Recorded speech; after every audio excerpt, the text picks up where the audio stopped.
all retail stocks are dropping like flies. Even during the bear market, these losses are horrible. It's understandable since major retailers like Walmart, Gap, American Eagle, Big Lots, Wayfair, Home Depot, and Target are reporting horrible quarterly sales forecasts. So what's going on? Why are these companies, which are major household names, losing money? And now we find out these companies have a ton of products in their warehouses they can possibly sell to generate profit. So why aren't they selling their products? Is this a conspiracy? Why is Target's stock price dropping when it has so much products to sell? Now, some people might believe the drop in revenues and the stock price for retailers like Target and Walmart may be because of inflation, and they are not wrong, since inflation means the money consumers have right now is worth less, so they are not able to buy more. Inflation is a massive concern right now. Years of pandemic lockdown have decimated the economy. Currently, inflation has surged to an 8.5% high, which is the highest rise we've seen in the last 40 years. The Consumer Price Index, which measures how much consumers are paying for goods and services, is rising at a rapid rate. The war in Ukraine has thrown a wrench in the world's food and oil supplies. Aside from reduced grain supplies and fertilizer shortages, meat, fish, poultry, and eggs are getting more expensive, and the bird flu pandemic is set to drive up poultry prices in the next few months. The dropped stock price of large chicken producers is proof of this. Tyson, Sanderson Farms, Pilgrim's Pride, as well as other meat companies have already raised prices for their poultry products because of worker shortages and higher fuel costs. Once the influenza outbreak kicks into full gear, who knows just how high poultry prices will rise. Inflation is turning Americans into pocket pinchers. Policymakers have tried very hard to stop this from happening, but they have failed. Inflation is a self-fulfilling prophecy. Most people will try to spend more of their money on goods if they believe the price is going to rise. They do this because they believe buying the product now rather than later will be cheaper. But what this does is drive up the price of goods. As consumers spend more and save less, inflation goes up, so now everyone has to pay for their goods at a higher price. The government should have done a better job convincing the public that inflation was transitory, introduced measures to curb the price increases. The government isn't the only problem. The shortage of goods and the resultant higher prices are lowering the purchasing power of consumers. People don't have infinite income to spend on all these once affordable but now extremely expensive goods anymore. So it isn't a stretch to say that Target and Walmart's falling stock prices are a result of inflation and recession fears. However, that isn't the whole story. Inflation plays a part of why these large retailers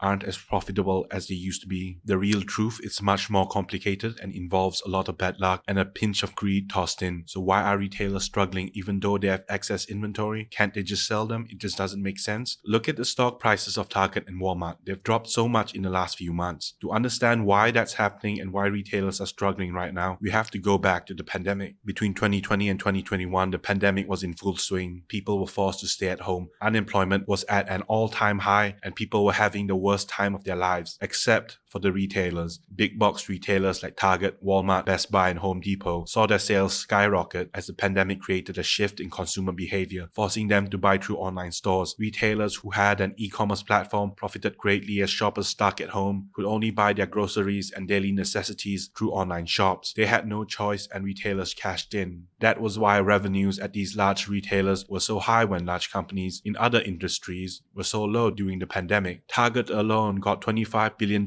added to its revenue across 2 years of the pandemic. Then the pandemic ended, or rather the government decided it was time to end the lockdown. Retailers were ecstatic. Their customers were coming back to their brick and mortar stores, so they stocked up, or at least they tried to. A problem was brewing. Retail executives noticed a lot of their goods were not arriving on time. Shipping delays were getting worse by the day. Production bottlenecks and slowdowns at key global ports resulted in a supply chain problem. It got so bad that 30% of Macy's orders didn't show up on time. Fear of a widespread shortage of goods was prevalent last year. Even retailers like Target and Costco had paid for their own chartered ships to bring their goods to the USA ahead of last year's holiday season. Big box retailers were forced to plan for their orders and stocked aggressively earlier in advance. They had to. They could not delay the reordering. The economic rebound was underway after the pandemic reopening, and people were coming back into stores to shop, and retailers had to be ready. Retailers ordering their stock early isn't anything new, to be honest. Retailers like Target need to get their order books ready nearly a year in advance, so they have to project or predict which goods or fashion trends will affect sales and stock up on items to sell to consumers before consumers are even ready to buy them. But this time, they had to order 3 months earlier than they were used used to, even though they usually ordered several months in advance. This would make them vulnerable to rapid changes in consumer preference, but they would manage. The pandemic had a ton of supply shortages, and this experience conditioned them to build up tons of inventory to meet stronger demand during the lockdown. Eventually, most retailers got their planning done and their orders in. It was business as usual. The problem was they stocked up on the wrong stuff. By the time those goods delayed by shipping arrived, consumer behavior had changed. The pandemic had confined consumers indoors, but now they were outside and going to work. They didn't want TVs, kitchen appliances, casual homeware clothes, furniture, or home improvement products. Those were indoor products. No one was buying them. The problem was retailers like Target had these unwanted products in spades. Consumer behavior had changed too drastically and too quickly. Retailers could not adapt in time. Retail executives lost their minds as each shipment of those unwanted goods, which had previously been delayed because of supply chain hiccups, arrived at their doorstep. It wasn't completely their fault. They were forced to make decisions on what to order when the reopening was far away in their minds. The longer lead times from manufacturers and suppliers forced companies to order several months earlier than usual, around 3 months longer than they originally did prior to the pandemic. This made it harder for retailers to control their inventory within a quarter. Their earlier than usual planning had messed up their outlook on consumer behavior. The late shipments had screwed up their ideal sales window. They had been doubly screwed. Shoppers after the great reopening wanted food and entertainment. They wanted showy clothes for the outdoors and beauty products for social engagements as the return to work gained steam. Retailers, however, had tons of unwanted goods. Macy's had too much home decor, electronics, tableware, and home textiles. Target had too many TVs, kitchen appliances, and casual homeware clothes. Kohls was full of unwanted fleece. Big Lots had too much garden equipment and outdoor furniture. It wasn't completely the retailer's fault. They were forced to plan much earlier in advance, so they couldn't react to the faster supply and demand shift. The shipping delays basically made sure of that. Now it was about food,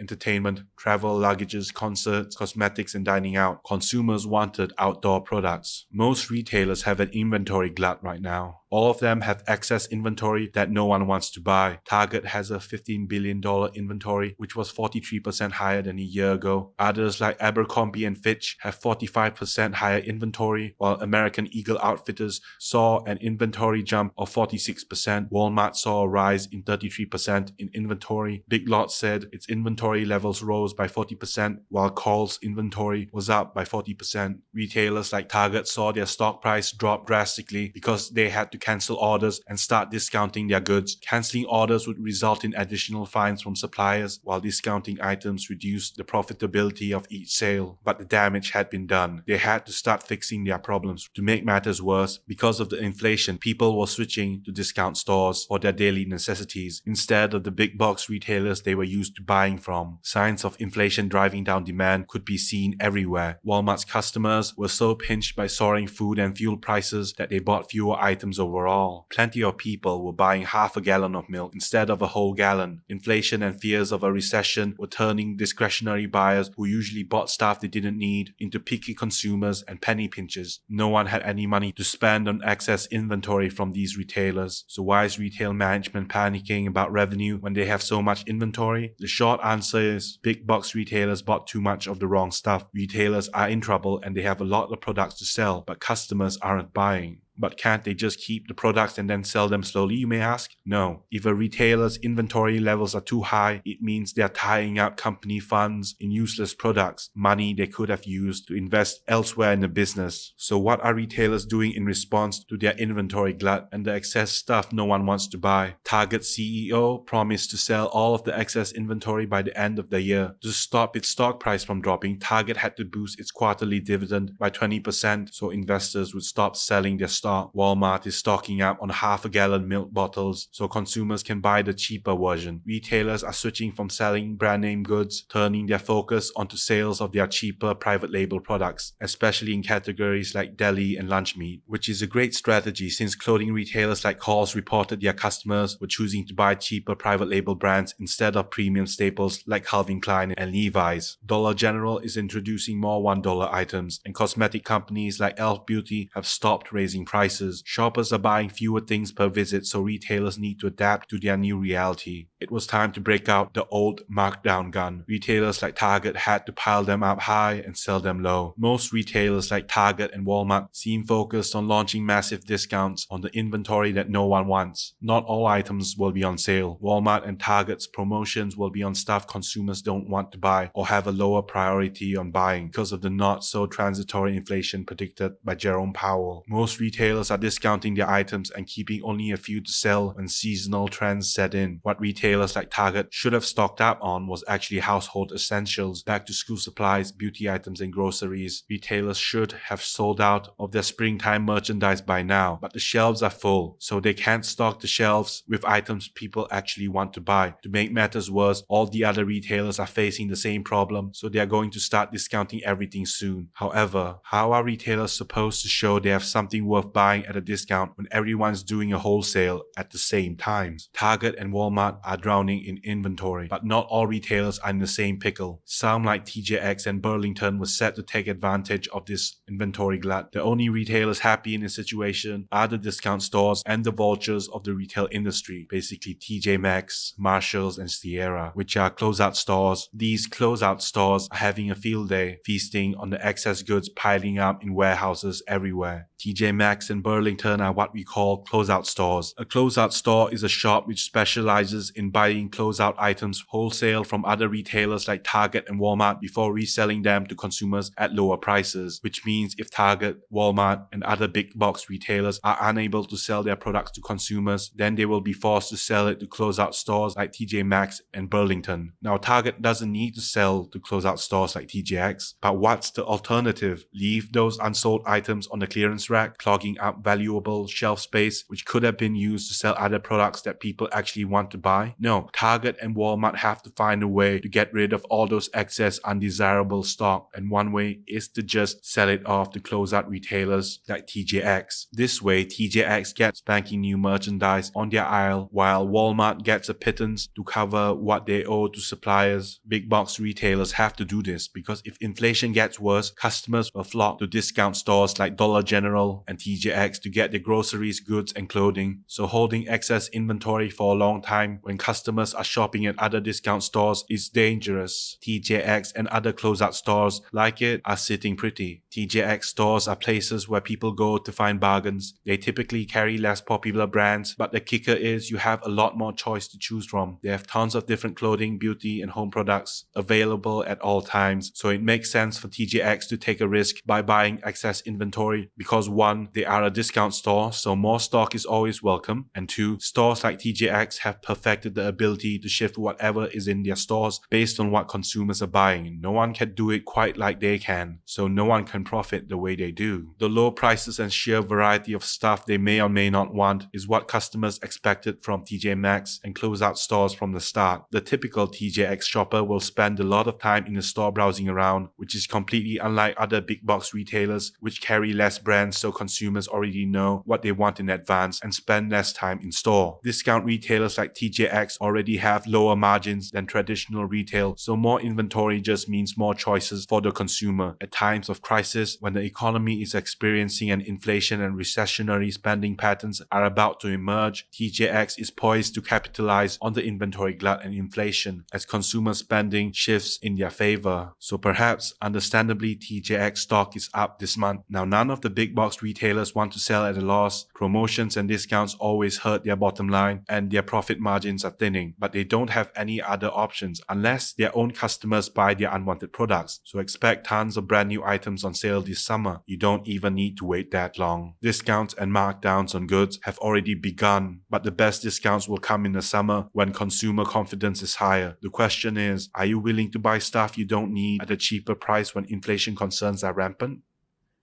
Like and subscribe.